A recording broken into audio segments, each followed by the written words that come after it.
എൻ്റെ എല്ലാ പ്രിയ കൂട്ടുകാർക്കും മിസ് ചാൻഡീസ് ഫുഡ് നോട്ട്സിൻ്റെ പുതിയൊരു എപ്പിസോഡിലേക്ക് വളരെ സ്നേഹത്തോടെ സ്വാഗതം. ഇന്ന് ഞാൻ വളരെ വെറൈറ്റി ആയിട്ടുള്ള എൻ്റെ ഒരു സ്വന്തം റെസിപ്പിയാണ് ചെയ്യാൻ പോകുന്നത്. Pebbles pudding. വിവിധ കളറിലുള്ള ഗ്രേപ്സ് എടുത്തിട്ടുണ്ട്, പോമഗ്രാനൈറ്റ് മാതള നാരകം എടുത്തിട്ടുണ്ട്. അപ്പോൾ ഇങ്ങനെ ഈ ചെറിയ കല്ല് പോലെ കിടക്കുന്ന എന്ത് സാധനം വേണമെങ്കിലും ഇടാം. അതല്ലെങ്കിൽ നമുക്ക് ഇഷ്ടമുള്ളതൊക്കെ ഇടാം. പക്ഷെങ്കിൽ പെബിൾസ് എന്ന് പറയുന്നത് കൊണ്ട് പെബിൾസിൻ്റെ ഒരു ലുക്ക് വരണമല്ലോ, അത്രയേ ഉള്ളൂ. നമ്മുടെ സമയം കളയാതെ വേഗം നമുക്കിതെങ്ങനെയാണ് ചെയ്യുന്നതെന്ന് നോക്കാം. റാസ്ബെറീസ് എടുത്തിട്ടുണ്ട്. ബെറീസും ഗ്രേപ്സും ഒക്കെ ഇങ്ങനെ ബോൾ പോലെ ഇരിക്കുന്നതുകൊണ്ട് അങ്ങനത്തെ എന്ത് വേണമെങ്കിലും എടുത്ത് നമുക്കിത് ചെയ്യാം.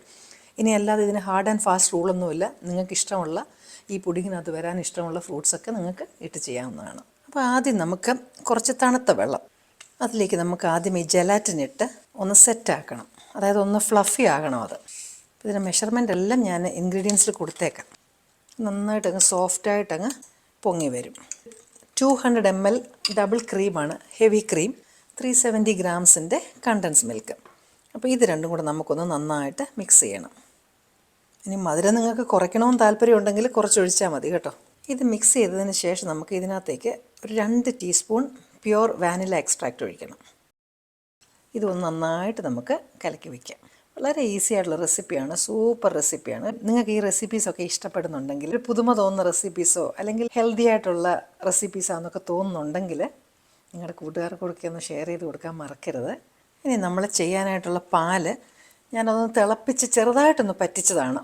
അതിനകത്തേക്ക് നമുക്ക് ജെല്ലി ഉണ്ടല്ലോ, ഇതൊന്നിട്ട് നന്നായിട്ട്, നല്ല ചൂടുള്ള പാലാണ്, അപ്പോൾ നന്നായിട്ടൊന്ന് അലിച്ചെടുക്കണം. അയ്യോ, ജെല്ലി അല്ല, ജെലറ്റിൻ, ദൈവമേ. അപ്പോൾ പാലിന് നല്ല ചൂടുണ്ടെങ്കിൽ അത് അലിയത്തുള്ളൂ. അപ്പോൾ ഇത് നന്നായിട്ട് അലിഞ്ഞിട്ടുണ്ട്. ഇതിലേക്ക് നമ്മൾ കലക്കി വെച്ചിരിക്കുന്ന നമ്മുടെ കണ്ടൻസ് മിൽക്കും അതുപോലെ തന്നെ ക്രീമും ഇല്ലേ, അതും കൂടെ ഒന്ന് ഒഴിച്ചു കൊടുത്ത് നന്നായിട്ടൊന്ന് മിക്സ് ചെയ്യാം. ഇപ്പോൾ ചൂട് പാലിനകത്ത് ഒഴിക്കുന്ന ഉടനെ ആ ക്രീം എന്തെങ്കിലും അലിയാനുണ്ടെങ്കിൽ അതും അങ്ങ് അലിഞ്ഞോളും. അപ്പം ഇനി ഇതൊന്ന് തണുക്കണം. അപ്പോൾ ഇതിൻ്റെ മധുരം, വാനില എക്സ്ട്രാക്റ്റിൻ്റെ ഇതൊക്കെ കറക്റ്റാണ്. അപ്പോൾ ഒന്ന് തണുത്തോട്ടെ അത്. അപ്പോൾ ഇത് ഞാൻ നന്നായിട്ട് വിസ്ക് ചെയ്ത് നന്നായിട്ട് ഇത് മിക്സ് ചെയ്ത് വെച്ചിട്ടുണ്ട്.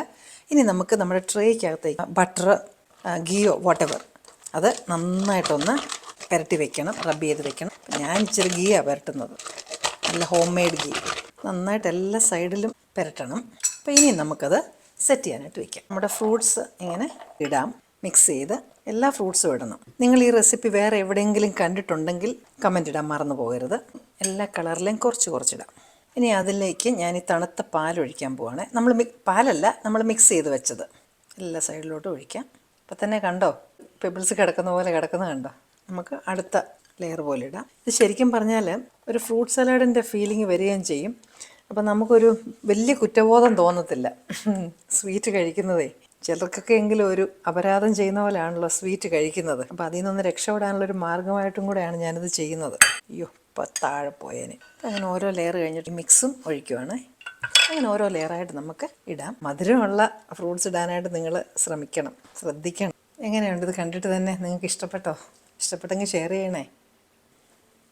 ഞാനിതൊന്ന് നന്നായിട്ട് ക്ലിങ് ഫിലിം കൊണ്ടൊന്ന് ക്ലോസ് ചെയ്ത് റെഫ്രിജറേറ്റ് ചെയ്യാം. ഒരു 6 മണിക്കൂറെങ്കിലും മിനിമം ചെയ്യണം. ഓവർനൈറ്റ് ചെയ്യാമെങ്കിൽ ബെസ്റ്റ്. നന്നായിട്ട് സെറ്റായിട്ട് വന്നിട്ടുണ്ട്. അപ്പോൾ അതിൻ്റെ ആ എഡ്ജ് നമ്മളിങ്ങനെ ഒന്ന് ഡിറ്റാച്ച് ചെയ്തെടുക്കണം ആദ്യം. കെയർഫുള്ളായിട്ട് നമുക്കിതങ്ങ് അപ്സൈഡ് ഡൗൺ ആയിട്ട് ശ്രദ്ധിച്ച് അങ്ങ് തിരിച്ചെടുത്താൽ മതി. നമ്മുടെ pebble pudding Nokia class, it's so cute അല്ലേ? പുഡിങ് റെഡിയാണ്. ഇനി നല്ല ഓരോ സ്ലോട്ട് വെച്ച് നമ്മളങ്ങ് കട്ട് ചെയ്താൽ മതി. അത് കട്ട് ചെയ്യുമ്പോൾ ബ്രെഡ് നൈഫ് കൊണ്ട് കട്ട് ചെയ്യുന്നതാണ് എളുപ്പം കേട്ടോ. റഫായിട്ടുള്ള എഡ്ജ് ഉള്ളത് കൊണ്ട്, കാര്യം ഫ്രൂട്ട്സ് ഉള്ളത് കൊണ്ട്, സ്മൂത്തായിട്ടുള്ളത് കൊണ്ട് ചിലപ്പോൾ കട്ട് ചെയ്യാൻ പ്രയാസമായിരിക്കും. പെബിൾസ് പുഡിങ് റെഡിയാണ്. എല്ലാവരും ഒന്ന് ട്രൈ ചെയ്ത് നോക്കണം.